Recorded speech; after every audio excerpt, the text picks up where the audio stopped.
নমস্কার বন্ধুরা, কেমন আছো সবাই? আমি জয়ন্তী।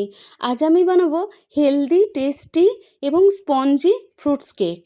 কিন্তু এটা আমি কোনো ওভেনে বানাবো না, গ্যাস স্টোভের মধ্যেই বানাবো এবং কড়াইয়ের মধ্যে বানাবো। বন্ধুরা, এই কেক বানাতে আমি কোনো ময়দা ব্যবহার করব না, আটা দিয়েই বানাবো এবং প্রচুর পরিমাণে ড্রাই ফ্রুটস ইউজ করব। সুতরাং এটা তো হেলদি হবে এবং টেস্টিও ভীষণ হবে। বন্ধুরা, তোমরা পুরো ভিডিওটা দেখো। এই healthy, tasty and spongy fruits cake তোমরা বাড়িতেই বানিয়ে ফেলবে বাড়িতে থাকা উপকরণ দিয়ে। তো বন্ধুরা, এই কেক বানানোর জন্য প্রথমে আমি একটা কড়াইয়ে নুন দিয়েছি এবং তার মধ্যে একটা স্ট্যান্ড দিয়ে কড়াইটাকে আমি 10 থেকে 15 মিনিটের জন্য প্রিহিট হতে দিয়েছি। এদিকে আমি কিছু ড্রাই ফ্রুটস নিয়েছি। আখরোট নিয়েছি, আমন্ড নিয়েছি, পেস্তা নিয়েছি, আর 2 রকমের কিশমিশ নিয়েছি, কালো কিশমিশ এবং লাল কিশমিশ নিয়েছি। আর টুটি ফুটিও যোগ করবো, এর সাথে টুটি ফুটি নিয়েছি। বন্ধুরা, এই ড্রাই ফ্রুটসগুলো আমি একটু কুচি করে কেটে নিয়েছিলাম, কিন্তু আমার পেস্তাটা বাদ চলে গিয়েছিলো, তো আমি পেস্তাটা পরে একটু কুচিয়ে নিলাম। এরপরে আমি এগুলো ড্রাই ফ্রুটসগুলোকে আটা দিয়ে একটু মিশিয়ে রাখবো। বন্ধুরা, এই আটা দিয়ে মিশিয়ে রাখলে ড্রাই ফ্রুটসগুলো তলায় পড়ে যাবে না, পুরো কেকের মধ্যে ছড়িয়ে থাকবে। আর যদি এই আটাটা না দিই তাহলে তলায় পড়ে যায়।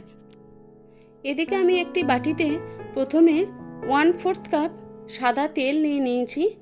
এরপর যোগ করেছি 1/3 কাপ ফ্রেশ দই এবং 1/2 কাপ চিনির গুঁড়ো এবং 1 চা চামচ ভ্যানিলা এসেন্স। বন্ধুরা, এটাকে আমরা একসাথে মিশিয়ে নেব এবং ততক্ষণ ফেটাতে থাকবো যতক্ষণ না একটা ক্রিমি টেক্সচার আসছে। বন্ধুরা দেখো, এটা ক্রিমি হয়ে গেছে। এরপর হয়ে গেছে, এবার আমি ড্রাই ইনগ্রিডিয়েন্টসগুলো নিয়ে নেব। একটা ছাঁকনির মধ্যে নিয়ে নেব 1.5 কাপ গমের আটা, যে আটা দিয়ে আমরা রুটি করে খাই, বাস ওই আটাই। এর সঙ্গে আমি দিয়ে দেব 1 টিস্পুন বেকিং পাউডার এবং 1/2 টিস্পুন বেকিং সোডা।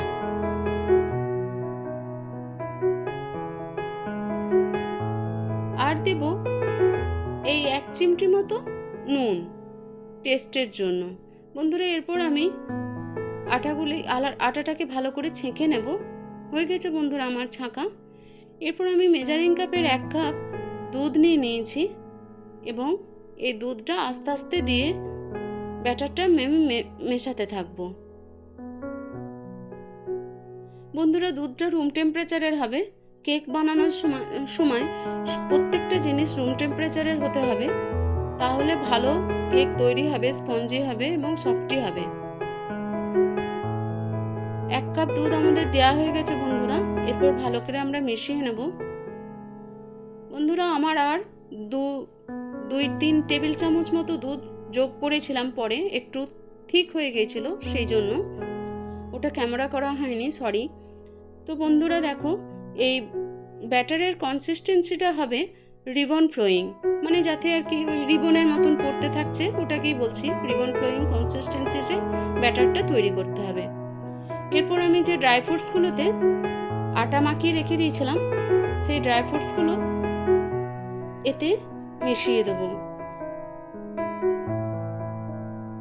ব্যাটারটাতে ভালো করে মেশানো হয়ে গেলে এরপর আমি একটা কেক টিনের মধ্যে তেল গ্রিজ করে নেব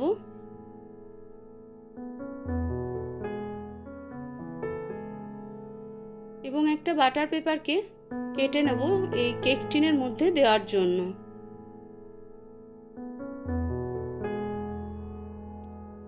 আমি একটু বড়ই রাখছি, বড় রাখলে কেকটা তোলার সুবিধা হয়, সেই জন্য আমি একটু বড়ই রাখছি।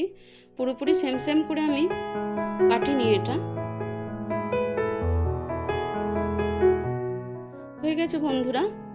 এরপরে আমি মিশিয়ে দেবো 1 চা চামচ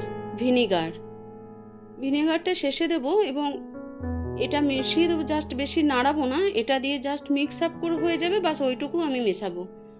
হয়ে গেছে বন্ধুরা আমার মেশানো। এরপর আমি রেডি করা কেক টিনের মধ্যে এটা দিয়ে দেব।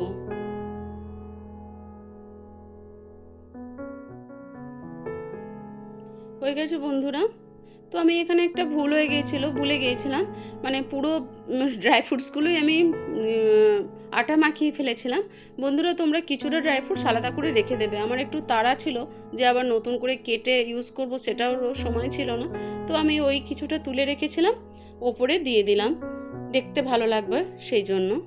এরপর আমার কড়াই তো হয়ে গিয়েছিলো, কড়াই প্রিহিট হয়ে গিয়েছিল এবং 10 to 15 মিনিটস পর ওটা দিয়ে দিলাম এবং 40 মিনিটের মতো বেক হতে দিয়েছিলাম। বন্ধুরা, এই বেক হওয়ার মাঝখানে আমরা বেশি খুলবো না, তাহলে কেক ফুলবে না। 40 মিনিট পরে আমি একবার খুলেছিলাম, তখন মনে হলো আর একটু হবে, তো আমার আর একটু 5 মিনিট দিয়েছিলাম, 45 মিনিট মতো হয়েছে। তারপরে স্পুন ঢুকিয়ে দেখেছি কেক তৈরি হয়ে গেছে বন্ধুরা আমাদের। তারপরে ঠান্ডা হওয়ার পরে আমি এখন এটাকে ডিমোল্ড করছি।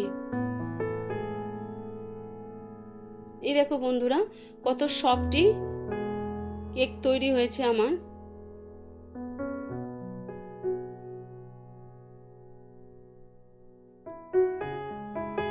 খুব স্পঞ্জি হয়েছে।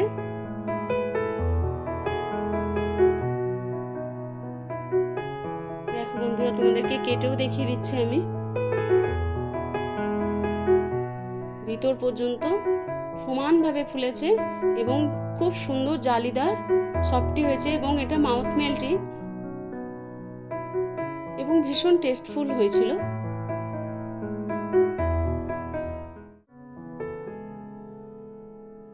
দেখো বন্ধুরা, একদম শেষ পর্যন্ত মধ্যেখান পর্যন্ত সমানভাবে বেক হয়েছে। বাস, আমাদের কেক রেডি। বন্ধুরা, তোমরাও একবার বাড়িতে বানিয়ে দেখো।